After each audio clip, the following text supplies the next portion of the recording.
They said they would find his bones in the spring. Samuel Blackwood stood outside the general store in Hammond hat, tipped back face carved by 40 winters in the Sierra Nevada foothills. He looked at the 17-year-old boy standing before him with $4 silver in his pocket and nothing else in the world, and he spoke the truth as he knew it.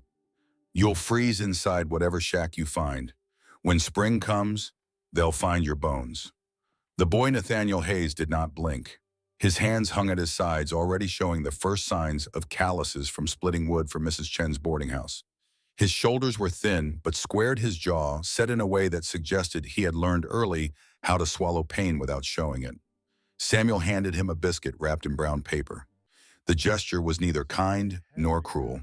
It was simply what a man did when he told another man he was going to die. Nate took the biscuit, nodded once, watched the older man walk away.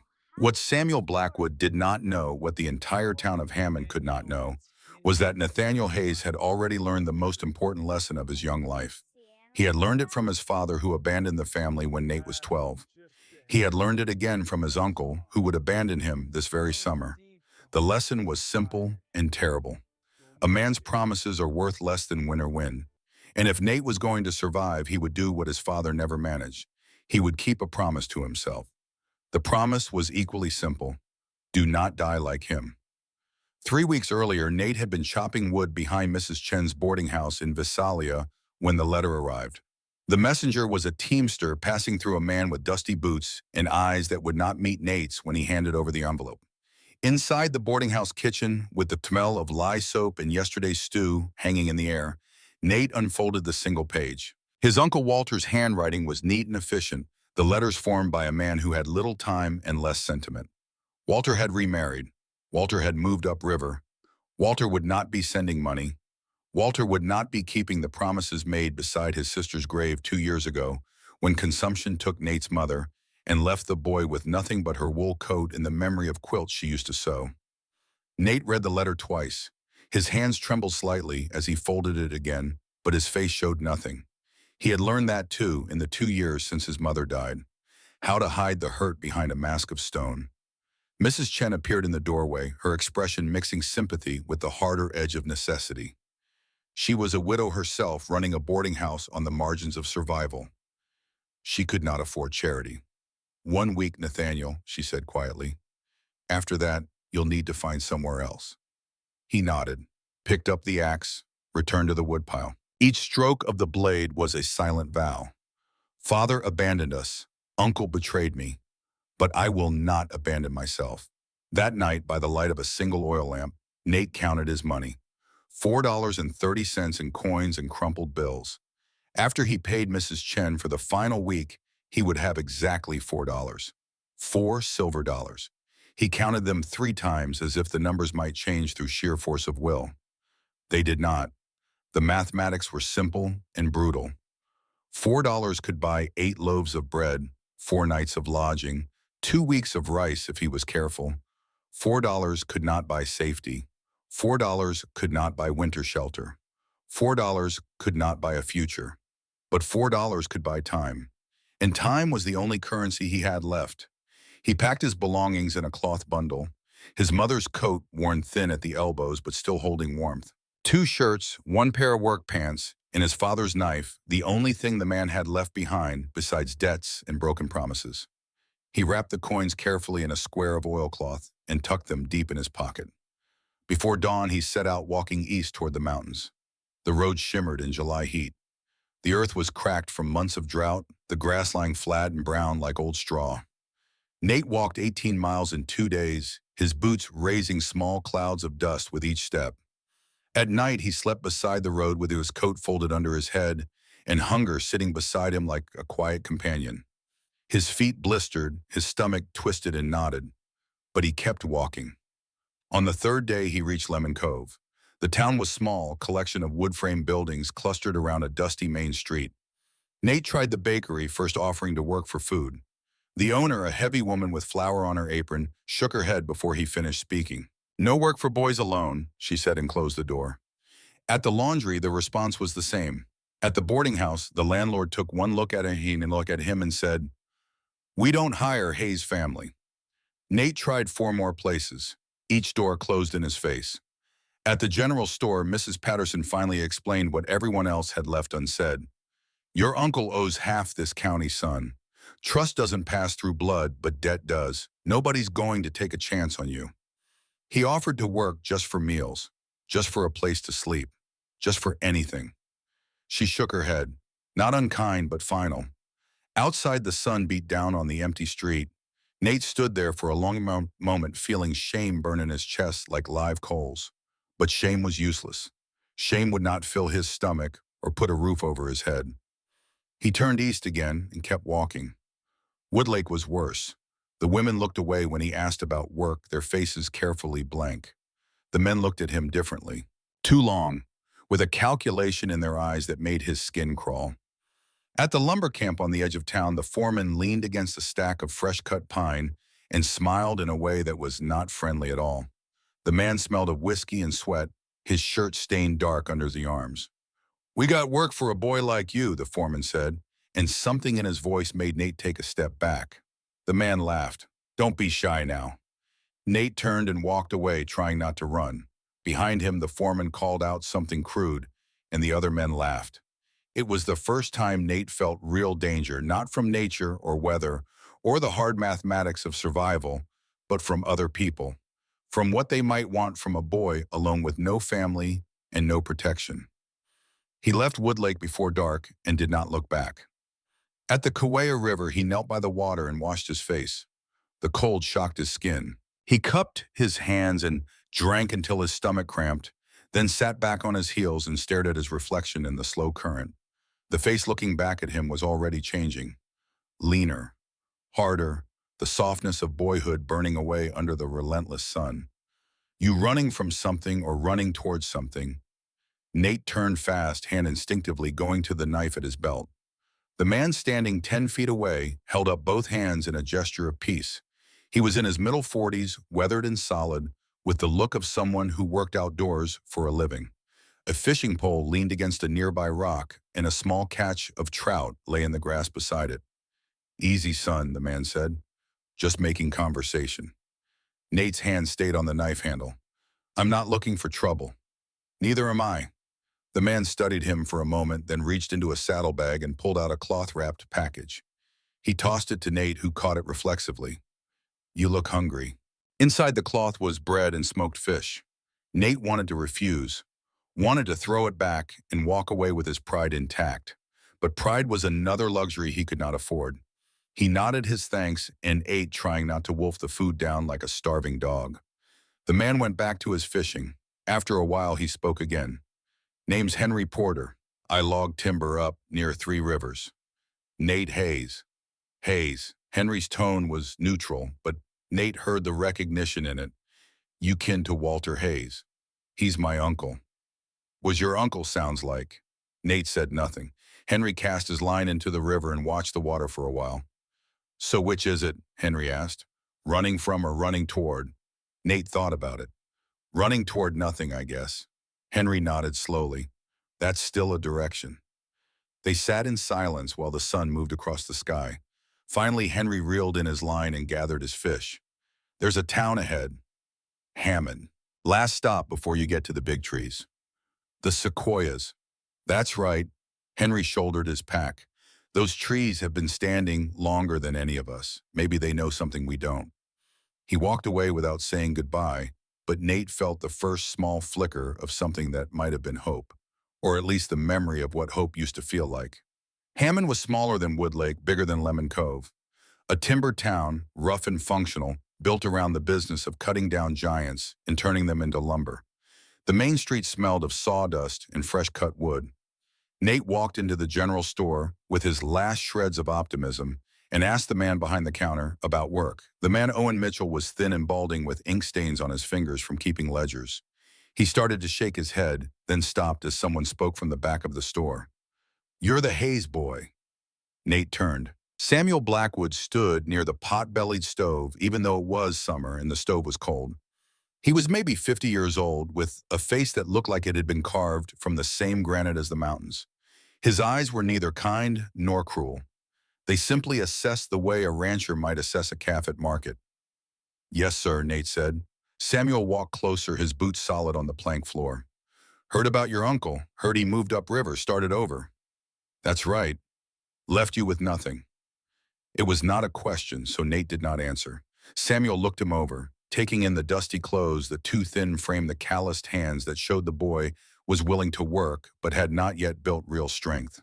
His gaze was thorough and impersonal, like a doctor examining a patient already beyond saving. No one's going to hire you, Samuel said finally. Your uncle's debts run too deep. People have long memories in these hills. I'll work for food, Nate said. Just food. I don't need money. Samuel shook his head slowly. A boy alone can't survive a foothill winter. The words hung in the air between them. Nate felt something cold settle in his stomach, colder than the river water, colder than any wind. Samuel reached into his coat and pulled out a biscuit wrapped in brown paper. He held it out. You'll freeze inside whatever shack you find, he said quietly. When spring comes, they'll find your bones. Nate took the biscuit. His hand did not shake. Samuel nodded once as if acknowledging something, then walked out of the store. Owen Mitchell would not meet Nate's eyes. Outside, standing in the dusty street with the biscuit in his hand and $4 in his pocket, Nate considered his options. The poor house back in Visalia meant crowded rooms and gray faces and waiting for death. The lumber camps meant danger he could only half understand but fully feared. $4 would not buy him winter. $4 would not buy him safety. $4 would not buy him anything but time, and time was running out with every sunset. He thought of his mother sitting by lamplight and sewing quilts. Layer upon layer of fabric trapping warmth close to the body. She used to say, when men's doors close, God's doors open. Nate did not believe in God anymore. God had taken his mother and left him with a father who ran and an uncle who lied. But he believed in the mountains. The mountains did not lie. The mountains did not make promises they would not keep. He turned toward the Sierra Nevada and started walking. 2 days later, he saw them. The sequoias rose from the forest floor like pillars holding up the sky itself. Nate had heard about them, had seen drawings and books, but nothing prepared him for the reality of their presence. They were wider than houses, wider than churches. Their bark glowed cinnamon and copper in the afternoon sun, and when he pressed his hand against one, he could not feel the curve of the trunk. It was like touching the wall of something infinite. The air here was different, cooler, older. It smelled of pine resin and ancient wood and something else he could not name. Peace, perhaps, or maybe just the deep silence that comes from things that have stood for 1,000 years and will stand for 1,000 more. These trees had survived storms no human could remember. They had survived fire. Their trunks bore the black scars of flames that would have killed any other living thing. Yet they stood patient and enormous and utterly indifferent to the brief mayfly lives of men. Nate walked among them for hours, his neck craned back, his mind struggling to grasp their scale. He felt small here, but for the first time in weeks, small felt safe rather than vulnerable. That evening, as the sun dropped below the ridge and shadows lengthened between the massive trunks, he found the dead one. It stood alone in a small clearing, its top shattered long ago by lightning or wind or simple age. Fire had hollowed out its center, leaving the outer shell thick and strong. The opening faced east away from the prevailing winds. Nate approached slowly as if the tree might somehow object to his presence. He peered inside. The interior was perhaps 10 feet across the walls, curving up into darkness. Light filtered through cracks high above, creating shifting patterns on the charred wood.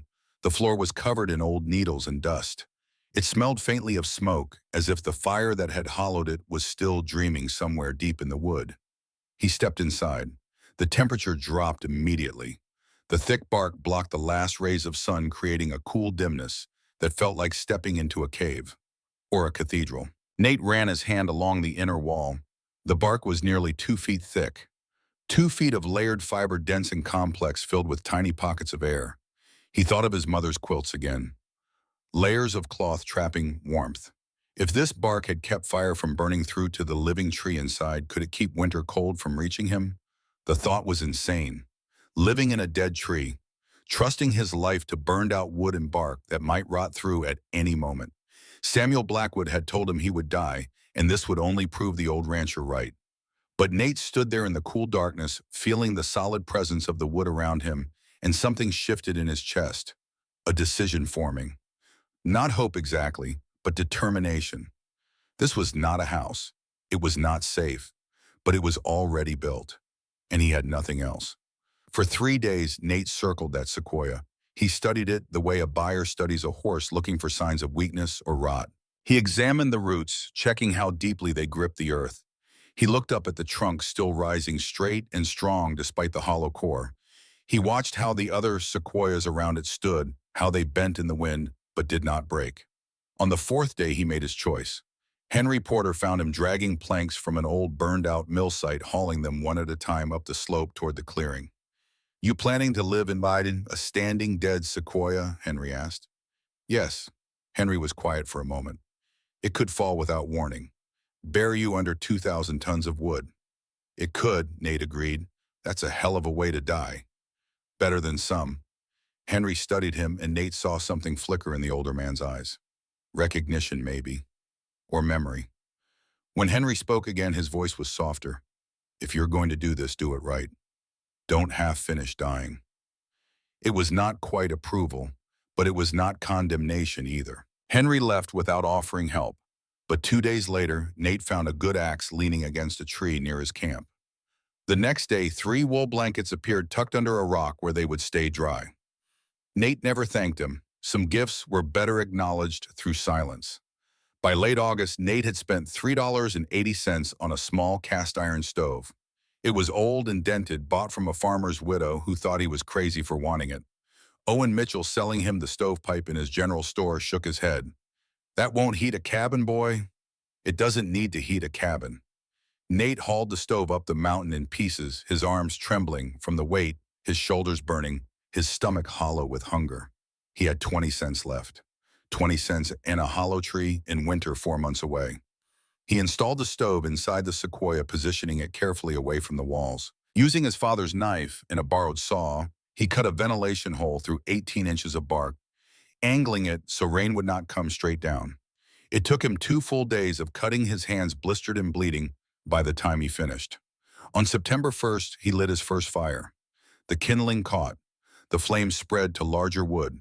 Smoke rose cleanly through the hole he had cut, and slowly, degree by degree, the temperature inside the hollow tree began to rise. Nate sat on a bed of pine boughs. He had gathered his back against the curved wall and felt warmth spread through the small space. Outside, the evening air was already cooling. Inside, it was comfortable, almost cozy. He pulled out his last 20 cents and looked at the 2 thin dimes in his palm. Samuel Blackwood had said they would find his bones in spring.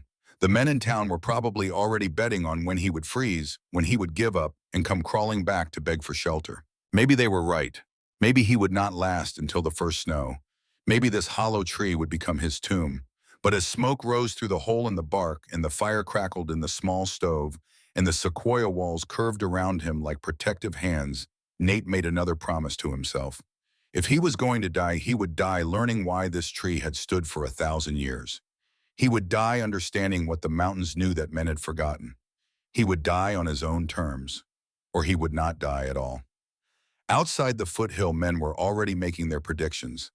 Inside the hollow tree, a 17-year-old boy fed his fire and prepared for winter. The test was coming.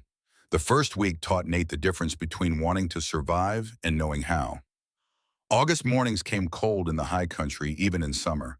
He woke with frost on the inside of his makeshift door, his breath visible in the dim light filtering through cracks in the bark. Each dawn, he rebuilt the fire from coals he had banked the night before, feeding it carefully until warmth spread through the hollow space. Then he went out to gather wood. The forest floor was littered with deadfall branches and limbs brought down by storms or simple age. But not all wood burned the same. Pine was easy to split, but burned fast and hot, gone in hours. Oak was harder to work, but lasted through the night. He learned to tell them apart by touch, by weight, by the sound they made when he struck them with his axe. His hands split and bled. The blisters came first, then broke, then hardened into calluses that would never fully go away. His shoulders burned from swinging the axe hour after hour. He lost weight. He could not afford to lose his cheeks growing hollow, his ribs beginning to show. But he worked, because winter did not care how tired he felt. By the second week, he had established a rhythm. Gather wood from dawn until noon. Spend the afternoon foraging for food. Acorns could be leached and ground into flour. Wild onions grew near the creek. Berries hung heavy on bushes in the clearings. He caught fish with his hands in the shallow pools, moving slowly until his fingers closed around their cold bodies. Small victories. A good day meant a full stomach and 2 armfuls of wood. A bad day meant hunger and half as much fuel for the coming cold. He was chopping wood on a Tuesday morning when he heard footsteps behind him. The boy was maybe 12 years old, skinny and quick with dark hair that stuck up in odd directions. He carried a canvas sack over one shoulder and watched Nate work with open fascination. "You're him," the boy said. "The one living in the tree." Nate lowered the axe. "Who are you, Buckingham?" "Thomas. I work at Mitchell's store in Hammond." He shifted the sack. "Mr. Mitchell wanted to know if you were still alive." "I'm still alive." Thomas nodded, then walked closer, peering past Nate at the hollow sequoia. "How does it work?" "The tree, I mean. How do you stay warm?" Nate hesitated. He was not used to questions that were not accusations, not used to curiosity without judgment behind it. "The bark is thick," he said finally. "Near 2 feet, it holds heat like a blanket." "That's smarter than most cabins." Thomas grinned. "Most cabins just got thin walls and hope." Despite himself, Nate almost smiled. Thomas became a regular visitor after that, hiking up from Hammond once or twice a week with news from town and small supplies he claimed were excess from the store. Salt, matches, a stub of candle. Nate suspected Thomas was taking these things without permission, but he never asked. The boy seemed to need this connection as much as Nate did. In return, Nate taught him what he was learning. How to tell which mushrooms were safe, how to build a fire that would last, how to read the sky for coming weather. It was almost like having a brother. Henry Porter's help came differently, quieter, more deliberate. The axe appeared one morning leaning against the tree, better steel than Nate's old one, the edge sharp enough to shave with. 3 days later, he found a coil of rope tucked under a rock, then a small pot for cooking, then a whetstone for keeping the axe sharp. Henry himself appeared only once that month, emerging from the trees without warning while Nate was splitting wood. "You're getting better at that," Henry said, nodding at the neat pile of split logs. "Had a good teacher," Nate replied, touching the axe handle. Henry said nothing for a moment. When he spoke again, his voice was rough. "My son's name was William. He'd be your age now, 17. What happened to him?" "Logging accident 3 years back." Henry looked away toward the mountains. "Tree fell wrong. He was good with timber, but that day good wasn't enough." "I'm sorry." "So am I." Henry turned to go, then stopped. "You got enough wood stacked?" Nate looked at his pile. Maybe half a cord if he was generous. "Working on it." "Work harder." Then Henry was gone, disappearing into the forest as silently as he had come. Nate looked at his woodpile with new eyes. Half a cord was nothing. Half a cord would not last a week when the real cold came. He picked up the axe and went back to work. September brought the mathematics of winter into sharp focus. Thomas had brought him an old farmer's almanac, its pages yellowed and soft from handling. Nate studied it by firelight, doing calculations in the margins with a piece of charcoal. A typical Sierra Nevada winter lasted 4 to 5 months below freezing. A normal cabin with thin walls needed at least 6 cords of wood to make it through. 6 cords was a stack 4 feet high, 4 feet wide, and 24 feet long. It was a mountain of fuel. His hollow was smaller than a cabin. The bark insulation should help. But how much he had no way to know except through trial and watching how fast the wood burned. By his best estimate, he might be able to survive on 4 cords if he was careful. Maybe less. The problem was simple and terrible. He could only gather and split 3 3/4 cords before November snow made it impossible to work. He had calculated and recalculated, but the numbers never changed. Not enough. He knew it was not enough. But he kept splitting wood because stopping meant accepting death, and he was not ready to do that yet. The first test came in late September. The sky darkened on a Tuesday afternoon, clouds rolling in from the west like smoke from a vast fire. The temperature dropped 10 degrees in an hour. By evening, rain was falling in steady sheets, and by midnight it had turned to sleet.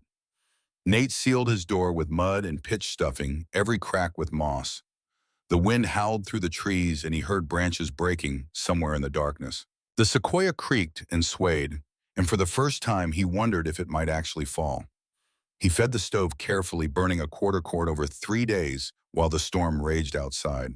Inside, the temperature stayed around 55 degrees. Outside, it dropped to 45. The bark was doing its work, holding heat like his mother's quilts once held warmth against winter nights in Missouri. When the storm finally passed and he dug his way out, the forest was transformed. 2 feet of wet snow covered everything. A pine tree near the clearing had torn free at its roots and lay across the trail like a fallen giant. An oak had split in half, the crack running down its trunk like a wound. But the sequoia stood untouched. Nate walked around it slowly, running his hand along the bark. No splits, no damage. The tree had weathered worse storms for 1,000 years. This one had been nothing. For the first time since making his choice, he allowed himself to think he might actually survive. But the thought was premature. 2 weeks later, Sarah Miller came to visit. Sarah was 28, a widow with a 5-year-old daughter named Lily. She lived at the Kawia Colony, a small settlement of families trying to make a living from the unforgiving land. Nate had met her briefly on his walk through, and she had shown him kindness when kindness was rare. Now she climbed the trail to his clearing, with Lily holding her hand, both of them wrapped in shawls against the October chill. "The men at the colony have been betting on when you'll come down," Sarah said without preamble. "Most think you'll be gone by first snow. What do you think?" She looked at the sequoia, at the smoke rising from the stovepipe, at Nate, himself thinner now, but still standing. "I think you're either very brave or very foolish. Maybe both." Lily tugged free from her mother's hand and ran to the tree, pressing both palms against the bark. "It's like a fairy house," she said, her voice filled with wonder. Nate showed them inside. Sarah's reaction was complicated. Horror at the burned walls and rough conditions mixed with reluctant admiration for the ingenuity of it. The stove small but efficient. The door sealed tight. The wood stacked neatly against one wall. "How long can you last?" she asked. "All winter if I'm careful." "And if you're not careful?" He did not answer. They both knew what happened to people who were not careful. When she left, Sarah made him promise something. "If you don't come down by spring thaw, I'll come looking. So you better be alive to greet me." "I will be. You'd better be." It was the closest thing to friendship he had. October brought the first real frost. Nate woke one morning to find ice crystals on the inside of his door, his breath clouding in the air. The temperature inside was 38 degrees. Outside, it had dropped to 28 overnight. He built up the fire and sat close to the stove, feeling warmth slowly seep back into his fingers and toes. The wood consumption was increasing. Half a cord per week now instead of a quarter. He did the math again. 3 3/4 cords remaining. Half a cord per week. 7.5 weeks of fuel. Winter would last 16 to 20 weeks. The gap between what he had and what he needed yawned like a canyon. Down in Hammond, news of his situation had spread. Thomas brought reports of the town's changing attitude. Some still mocked him. Owen Mitchell had started taking bets on which week he would freeze. But others were impressed that he had made it this far. Robert Hayes, a distant relation to his uncle, and a man with a cruel streak, threatened to have Nate removed from the forest. Samuel Blackwood, hearing this, simply said, "Leave the boy alone. Darwin will sort it out." Nate heard all this through Thomas and said nothing. Their opinions did not matter. Only the wood mattered. Only the cold mattered. Only survival. He worked harder, splitting logs until his shoulders screamed and his hands bled through the calluses. He learned from Henry's teachings, banking fires at night, to conserve fuel oil, creating char cloth to make fire starting easier. He studied the sky, learning to read weather and the color of clouds and the behavior of birds. But no amount of skill could change the fundamental equation. He did not have enough wood, and winter was coming, whether he was ready or not. November was the month of hunger. The game disappeared. Deer migrated to lower elevations. Squirrels vanished into their winter dens. Even the fish in the creek became sluggish and hard to catch as the water grew colder. Nate's diet shrank to acorn meal, dried berries, and the occasional fish when he was lucky. His stomach hurt constantly, a grinding ache that never quite went away.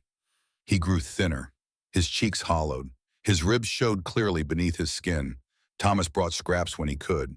Dried beef, hard biscuits, once a small jar of honey that Nate rationed like gold. But it was not enough. It was never enough. On the 23rd of November, Nate made a decision that hurt worse than hunger. He walked to Hammond and found Owen Mitchell in his store. The merchant looked surprised to see him still alive. "I need to sell something," Nate said. He pulled out his mother's silver locket. It was small and simple, with her initials engraved on the front. Inside was a curl of her hair, still soft and dark despite 2 years in the grave. It was the last piece of her he had, the last connection to a time when he was not alone. Owen examined the locket, tested the silver with his teeth. 20 pounds of flour, he said finally. 30. 25. Nate's hand trembled slightly as he set the locket on the counter. Done. He carried the flour back to the tree in a canvas sack, and that night he allowed himself to feel the loss. Not through tears. Men did not cry, but through the hollow ache in his chest that had nothing to do with hunger. His mother would have understood. She would have wanted him to live. That had to be enough. The first heavy snow came on December 4th. 2 feet overnight, the world turning white and silent. Nate woke to a muffled quiet, the thick snow deadening all sound. Inside the tree, the temperature held at 40 degrees with the stove burning. Outside, it was 10 degrees and falling. He had entered real winter now. His routine became brutal in its simplicity. Wake before dawn, rebuild the fire from coals. Venture out into the snow to gather more wood, an exhausting task that left him gasping and sweating despite the cold. Return to the tree, eat sparingly, maintain the fire. Sleep close to the stove. His cough, which had started in early November, grew worse. It settled deep in his chest, a wet rattle that worried him in the dark hours before dawn. Consumption had taken his mother. He knew the signs, but he could not afford to be sick, so he ignored it and kept working. On Christmas Day, Thomas made the long climb through snow that came up to his waist. He brought candles from the store, a small piece of smoked ham, and something wrapped in cloth that made Nate's throat tighten. It was his mother's quilt, the one from her bed in Missouri. Sarah Miller had been keeping it, and now she sent it up the mountain. "Merry Christmas," Thomas said, grinning despite the cold. That night, wrapped in his mother's quilt with the candles burning and the small piece of ham warming on the stove, Nate let himself remember Christmases past. His mother's table, the warmth of family, the laughter. The loneliness cut deeper than any cold. Henry came 3 days after Christmas with news that made Nate's blood run cold. "There's talk down in Hammond," Henry said without preamble. "Weather talk, bad weather." "How bad?" "Word is there's a cyclone forming up in Alaska, moving south, could hit the Sierra Nevada in late January, early February." Henry's face was grim. "If the rumors are true, it'll be the worst storm in 50 years, maybe 100. "How much snow?" 6 to 10 feet in 48 hours, maybe more. Nate looked at his wood pile. Just over 2 cords left. Enough for maybe 5 weeks if he was careful. If the storm came in early February, he might just make it. Or he might not. "You should come down to Hammond," Henry said. "Ride it out in town. The roofs in town will collapse too. At least you won't be alone." Nate shook his head. "I've been alone since my mother died. I know how to do it." Henry studied him for a long moment. When he spoke, his voice was softer. "You remind me of William. He was stubborn too. Thought he could handle anything. How'd that work out for him?" "He died." The words hung between them like a challenge and a warning. "I'm not your son," Nate said quietly. "No, you're not." Henry turned to go, then looked back. "But you could be smarter than he was, that's all I'm saying." After Henry left, Nate sat by the fire and thought about storms and stubbornness and the fine line between courage and stupidity. He thought about his father who had run from every hard thing in his life. He thought about his uncle who had broken his promises. He thought about the men in Hammond betting on when he would freeze. He thought about Samuel Blackwood's prophecy, "They'll find your bones in spring." And he decided that if he was going to die, it would not be from giving up. It would not be from running. If death came, it would find him here in this tree fighting until his last breath. He fed the fire and watched the flames dance. Outside, January brought cold that cut like knives. The temperature dropped to 10 below zero on the worst nights. Frost crept along the inside walls despite the fire. His breath hung in the air like smoke. But the tree held. He woke each morning, stiff and aching, but breathing. Sometimes in the dark before dawn, he pressed his palm against the inner bark and whispered thanks to whatever force had made this tree strong enough to shelter him. The wood was running low. 2 cords, one and a half, one. Each log he burned brought him closer to the edge of survival, but he kept burning them because freezing was not an option. On February 9th, Nate woke feeling wrong. The cough that had lingered all winter suddenly dropped deeper into his chest. Each breath rattled. By midday, fever began to rise, his forehead burning, while his hands felt like ice. He tried to stand and nearly fell. This was bad. This was very bad. He fed the stove with shaking hands, his vision swimming. The wood slipped from his fingers twice before the flames caught. He lay back down on his bed of pine boughs, pulled his mother's quilt tight around his shoulders, and felt his body turning against him. Not now, he thought. Please not now. The storm was coming. Henry had warned him. The worst storm in a century bearing down from Alaska with all the fury winter could muster. And his body was failing just as he needed it most. He told himself the fever would pass. It had to pass. But by noon on February 10th, the sky began to change. Not gradually, violently. The blue morning turned gray, then darker, then black. Not the gray of normal clouds. Black. Like smoke from a battlefield. Like the sky itself was burning. The light vanished at midday, the forest plunging into an unnatural twilight. Then the wind came. It roared through the canyon like a living thing, like a freight train bearing down from the north. The sequoia began to sway. Not gently, deeply. The floor beneath Nate tilted, and he grabbed the wall to keep from falling. His fever spiked, his vision blurred. He forced himself to feed the stove one more time, his fingers fumbling with the wood. Snow began to fall. Not flakes, sheets, walls of white that obliterated everything beyond 5 feet. Nate wedged the door shut and collapsed back onto his bed. The storm had arrived, and he was trapped inside a hollow tree with a fever that might kill him before the cold ever got the chance. Outside, the wind screamed. Inside, Nathaniel Hayes shivered and burned and fought to stay conscious. The test had come. Hour 1. The wind did not build gradually. It arrived complete and furious, slamming into the forest with the force of something that had traveled 1,000 miles to deliver destruction. The sequoia groaned a sound Nate had never heard before, deep and resonant like a ship's hull under stress. His fever made everything dreamlike and sharp at the same time. The walls seemed to pulse with each gust. The floor tilted beneath him, and he grabbed at the rough bark to steady himself, his fingers finding no purchase on the smooth inner surface. Snow struck the door in waves, each impact sounding like fists against wood. Within minutes, visibility beyond the opening dropped to nothing. The world outside became a wall of white chaos. Nate forced himself to move. The stove was burning low, the flames guttering with each surge of wind that found its way through cracks he had thought sealed. His hands shook as he fed more wood, missing the opening twice before the logs caught. Sweat ran down his face despite the cold creeping into the hollow.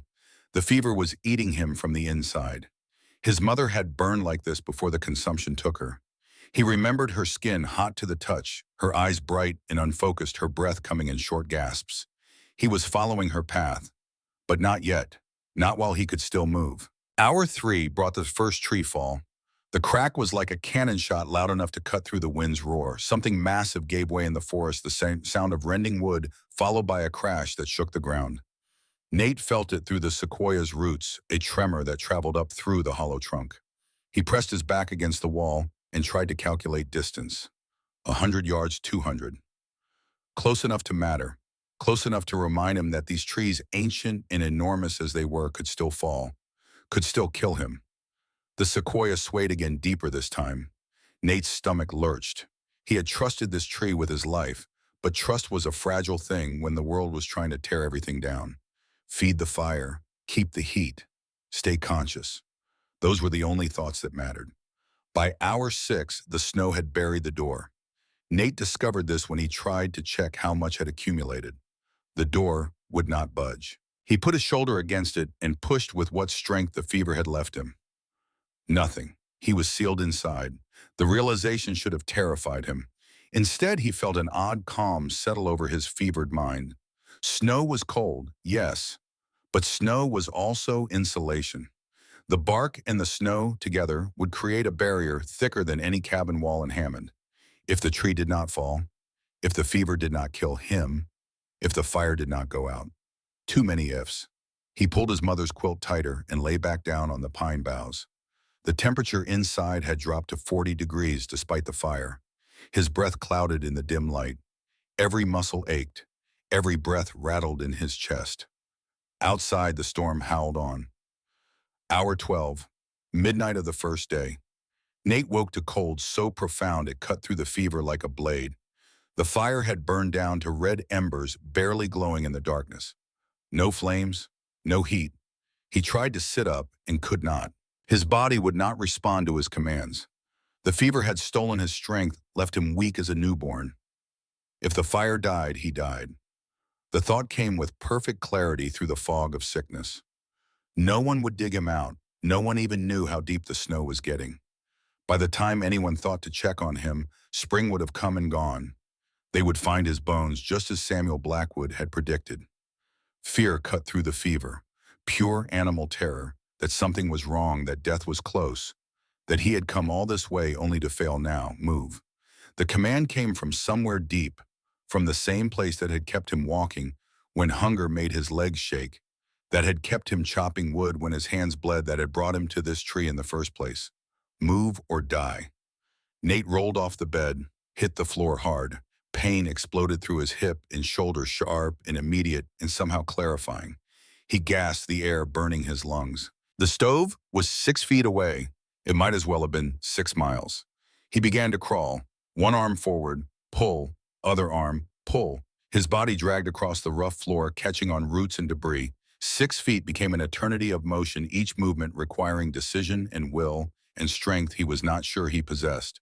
The wind outside screamed, the tree swayed.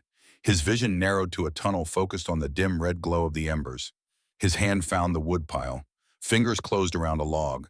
He tried to lift it to the stove opening and missed, the wood clattering to the floor beside him. Tried again. This time the log went in, landed on the coals. For a terrible moment, nothing happened. Then a small flame licked up the side of the wood. Caught. Spread. Heat began to build. Nate collapsed on the floor next to the stove, his cheek pressed against cold earth, and felt warmth slowly return to his skin. His breath came in ragged gasps.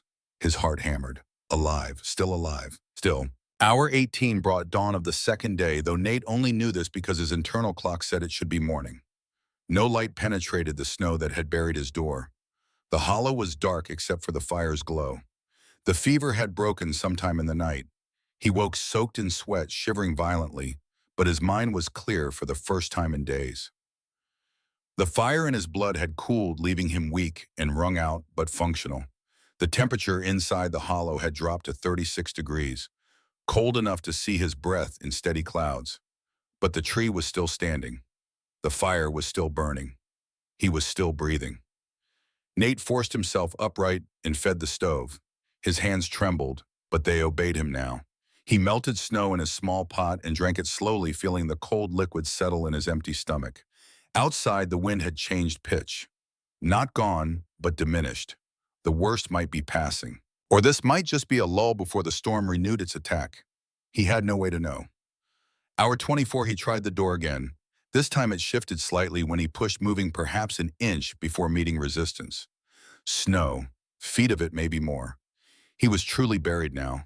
The thought should have frightened him. Instead, he felt that same strange calm. He had made his choice weeks ago when he first stepped into this tree. Every decision since had led to this moment. Sealed inside a hollow sequoia while the worst storm in a century raged outside. And he was still alive. That had to count for something. The fever was gone but had left exhaustion in its place. Nate lay back down and listened to the wind fade by degrees, a slow diminishment that took hours. The storm was ending the way it had begun, not gradually, but in stages, as if reluctant to release its grip on the mountains. By hour 36, the silence was almost complete. Nate stood on shaking legs and pushed against the door with everything he had left. It moved, shifted. A crack of light appeared brilliant and blinding after the darkness of the hollow. He pushed harder. The door swung open onto a wall of white that rose higher than his head. But at the top, he could see blue solid, clear and cold and perfect. The storm had passed. February 12th dawned crystalline and still. Nate dug his way out using a piece of flatboard, his bare hands scraping at snow that had frozen into near ice overnight. It took him 3 hours to create a tunnel to the surface. When he finally emerged, the world had been transformed. Snow covered everything to a depth of 9 feet. The clearing where he had lived for 6 months had vanished beneath a white ocean. Only the tallest trees broke the surface, and even they looked half drowned in the deluge. The sequoia stood exactly as it had before the storm, untouched, unbroken, its cinnamon bark bright against the endless white. Nate walked a slow circle around it, one hand trailing along the trunk as if checking the pulse of something alive. No splits, no cracks, no damage of any kind. The tree had weathered worse for 1,000 years. This storm, terrible as it was, had been nothing to it. All around him, smaller trees told a different story. A pine had been torn free at the roots, its massive root ball exposed like a wound in the earth. An oak 50 feet tall had snapped in half, the upper portion lying across the snow like a fallen soldier. But the giant still stood. Nate counted his remaining wood. 3/4 of a cord, enough for 3 weeks if he was careful. His body was weak, his cough lingered, but he was breathing. That was more than some could say. Thomas arrived on the 13th, struggling up on crude snowshoes made from bent willow and rope. His face was pale, his eyes carrying a weight that made him look older than his 12 years. "You're alive," he said, and there was relief in his voice, but also something darker. Grief. "What happened in Hammond?" Thomas sat down heavily on a snow-covered log. The general store roof collapsed. Mr. Mitchell's legs got crushed. They say he won't walk again. Nate felt something cold settle in his chest. Owen Mitchell, who had sold him the stove, who had taken bets on when he would die. 2 cabins fell in, Thomas continued. The church lost all its windows. Livestock froze in the fields. He looked up and Nate saw tears on his face. Daniel Fletcher died. Who's Daniel Fletcher? He was old, 72, lived at the colony. Thomas wiped his eyes with the back of his hand. During a lull in the storm, he tried to take medicine to a sick child, just a 1/4 mile away. They found him 3 days later, buried in the snow 100 yards from shelter.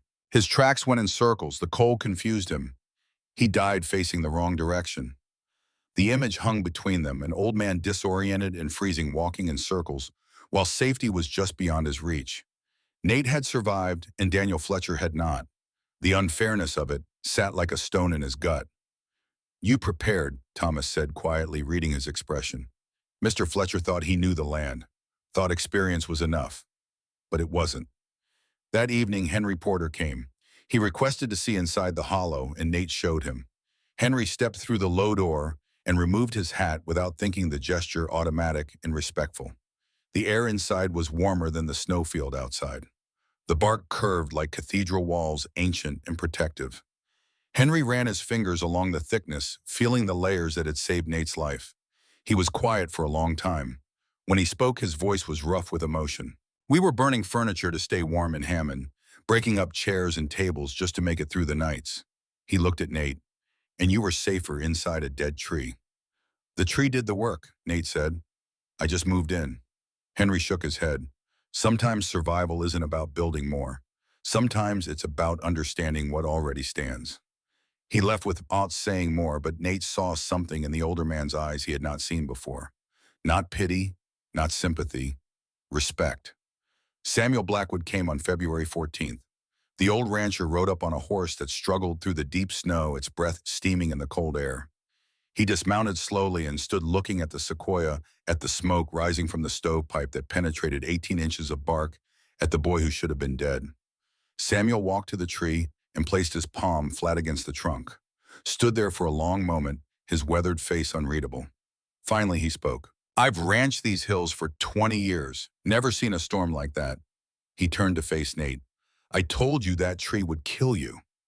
Nate waited. Samuel swallowed once and the words came hard. "I was wrong." 3 words, simple and direct.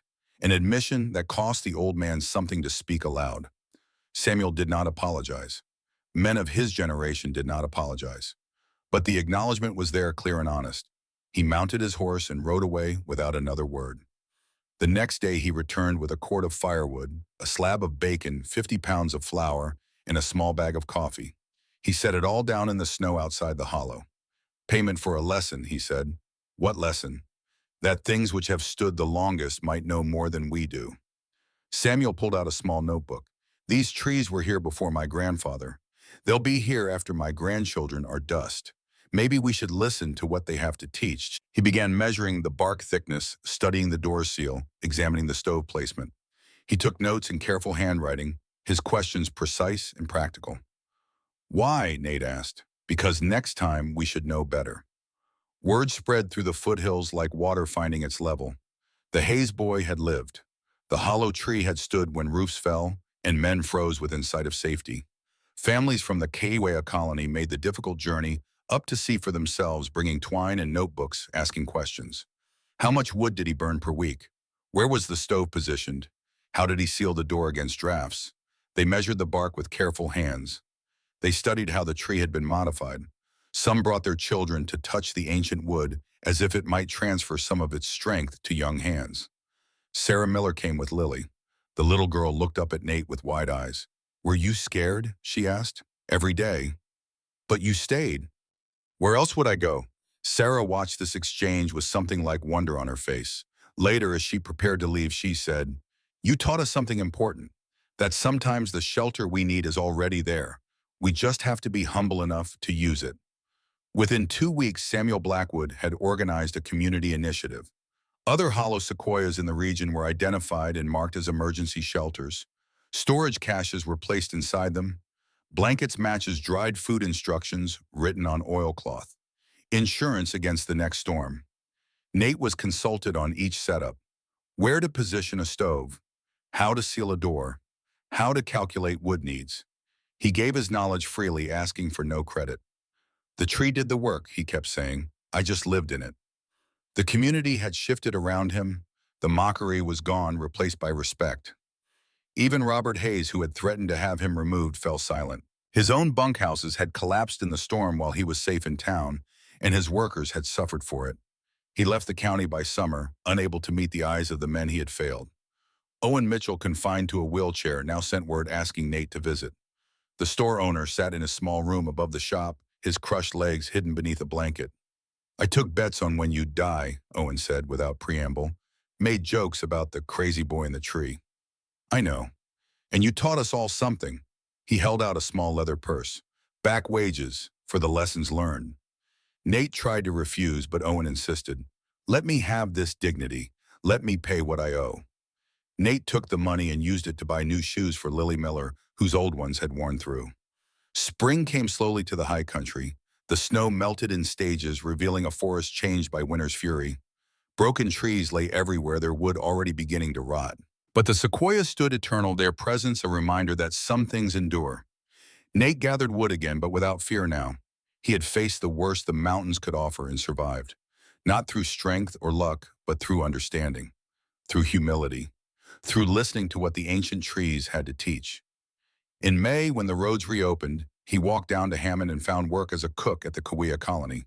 His hands were permanently calloused now, his shoulders broad from months of labor. His face had lost the last softness of boyhood. People treated him differently. Men nodded when he passed. Women no longer looked away. Respect had followed survival just as surely as spring followed winter. He was no longer the Hayes boy marked by his uncle's debts and his father's failures. He was Nate Hayes, who had lived through the winter of 1890 in a hollow tree, who had proven Samuel Blackwood wrong, who had taught a community that wisdom sometimes means accepting shelter rather than demanding it. Years passed. The sharp edges of that winter softened into memory, but the lessons remained. In 1894, Nate married Margaret Cooper, daughter of a quiet carpenter. They built a proper house with proper walls. But each spring he made the 6-mile walk back to the clearing where the sequoia still stood. He would sit outside the hollow, one hand resting on the bark, remembering the cold, the hunger, the fever, the moment he crawled across the floor to keep the fire alive, the sound of the wind trying to tear the world apart, but also remembering the lessons learned, that nature does not owe us safety, but offers it to those wise enough to accept.